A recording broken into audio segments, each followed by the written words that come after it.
جو تمہاری غیبت کرتا ہے وہ تمہیں فائدہ پہنچانے والا ہے، کیونکہ اس طرح وہ اپنے اچھے اعمال تمہارے نامہ اعمال میں درج کر دیتا ہے۔ اس وقت تک تمہارا شمار اہل علم میں نہیں ہو سکتا جب تک تم میں اترانا اور غصہ کرنا باقی ہے۔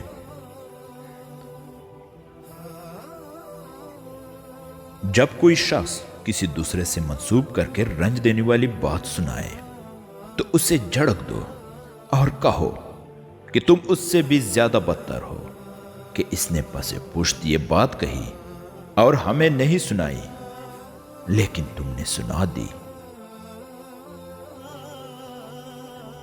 عمل بے اخلاص اور قول بے عمل ناقابل قبول ہے۔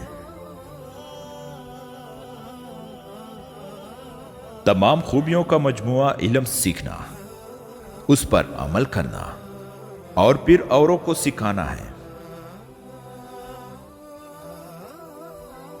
رزق کی وہ فراخی جس پر شکر نہ کیا جائے اور معاش کی وہ تنگی جس پر صبر نہ کیا جائے فتنہ بن جاتی ہے۔ عمل صالح وہ ہے جس پر لوگوں کی تعریف کی امید نہ رکھی جائے۔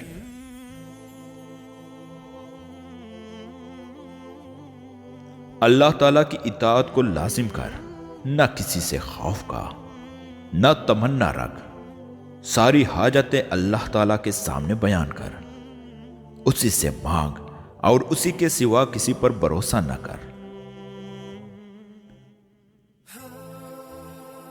موت کو یاد کرتے رہنا نفس کی تمام بیماریوں کا علاج ہے۔ اترانے اور غصہ کرنے والے کا شمار اہل علم میں نہیں۔ شروع کرنا تیرا کام ہے اور اس کی تکمیل کرنا خدا کا کام ہے۔ عقل مند پہلے دماغ سے پوچھتا ہے، پھر منہ سے بولتا ہے۔ بے ادب خالق اور مخلوق دونوں کا محتوب ہے۔